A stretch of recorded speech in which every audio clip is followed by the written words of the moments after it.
மக்களே, நம்ம மெயின் ரோட்லேருந்து காக்கா கொத்தி பாறை போகிற வழியில் ஒரு ஓடை பார்த்தோம். ஸோ போகும்போது அதை பார்க்க முடியல. ஸோ ரிட்டன் வரும்போது அந்த ஓடைக்கிட்ட வந்து நின்றுட்டோம். இது ஒரு சூப்பரான வியூ அண்ட் குளிக்கிறதுக்கு ஒரு செம்மையான ஸ்பாட்டு. ஸோ அங்கே தான் போய் இறங்கி போயிட்டுருக்கோம். இந்த வழியில் பார்த்தீங்க அப்படின்னா இதோ இங்கே நிப்பாட்டிட்டு, இங்கே காரை நிப்பாட்டிட்டு இப்படியே நம்ம இறங்கி போனோம் அப்படின்னா இதோ பாருங்கள், தென்னை மரத்தை ஓட்டினாப்பில் அங்கே சூப்பராக தண்ணி ஓட மாதிரி வழிஞ்சு போயிட்டுருக்குங்க. அதை நான் கிட்டே போய் காமிக்கிறேன். மேலேருந்து ரோட்லேருந்து வந்தோம் அப்படின்னா ஸோ இந்த வழியில் நம்ம வந்து இறங்கி அப்படியே உள்ளே நடந்து போகணும். கொஞ்சம் தூரம் நடந்து போன உடனே அங்கே அந்த ஓடை தெரிய ஆரம்பிச்சிருங்க. சவுண்டு கேட்குதா? ஒரு மாதிரி செம ஃபீலாக இருக்குங்க. அதாவது இதுதான் ஒரு டூரிஸ்ட் பிளேஸ் அப்படின்னு இல்லாமல் திடீர்னு நம்ம போகிற வேளை இந்த மாதிரி ஓடையெல்லாம் பார்த்தோன்னு வச்சுக்கோங்களேன், உண்மையிலே ரொம்ப ஹாப்பி ஆகிடும்.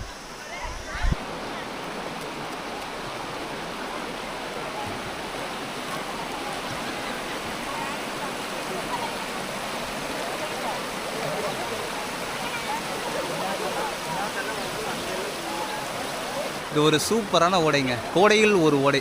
இருக்கிற வெயிலுக்கு இந்த மாதிரி ஒரு சூப்பரான ஸ்பாட்டில் குளிச்சா எப்படி இருக்கும்? உண்மையிலே வேறு லெவலில் இருக்குங்க.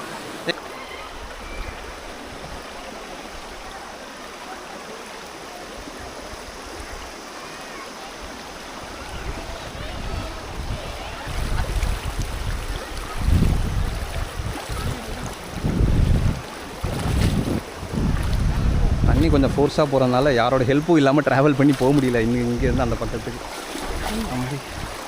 வந்த இடம் பார்த்திங்கன்னா அது ஒருக்கில் அந்த கரை. ஸோ அதுக்கப்புறமா இங்கே ஒரு மரம், ஒரு அழகாக ஒரு பெண்டில் சூப்பராக இருந்துச்சு. ஸோ இங்கே வந்து ஃபோட்டோ எடுக்கலாம் அப்படின்றதுக்காக அங்கேருந்து கொஞ்சம் கொஞ்சமாக நீந்தி ரொம்ப ஆழலாம் கிடையாது, ஆனால் பாறைகள் கல்லும் அதிகமாக இருந்துச்சு. ஸோ அதெல்லாம் கடந்து இந்த இடத்துக்கு வந்துட்டோம். ஸோ இங்கேருந்து இந்த தென்னை மரத்தில் ஒரு ஃபோட்டோ எடுக்கணும் அப்படின்றதுக்காக வந்துருந்தாங்க. உண்மையிலே ஒரு சூப்பரான செம்மையான ஸ்பாட்டு. தண்ணியோட சவுண்டே கேட்டுருக்கோம் எவ்வளோ அழகாக இருக்குன்னு.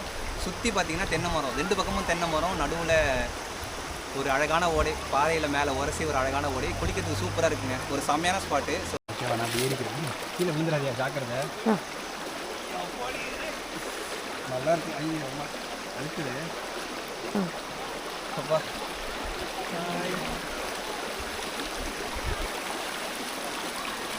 வழுக்குது, பாறை வழுக்குது.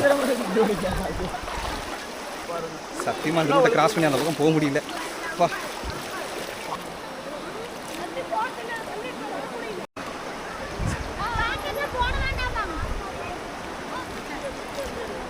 ரொம்ப ஆழலாம் கிடையாது. என்ன பாறைகள்லாம் கொஞ்சம் வழுக்கிற மாதிரி இருக்குது, அது மட்டும்தான். மற்றபடி எல்லா ஃபேமிலியாகவே குளிக்கலாம். ஆல்ரெடி பார்த்தீங்கன்னா எப்படி நிறைய ஃபேமிலிஸ் குளிச்சுட்டு இருக்காங்க. So no issues. சூப்பரான ஸ்பாட்டு.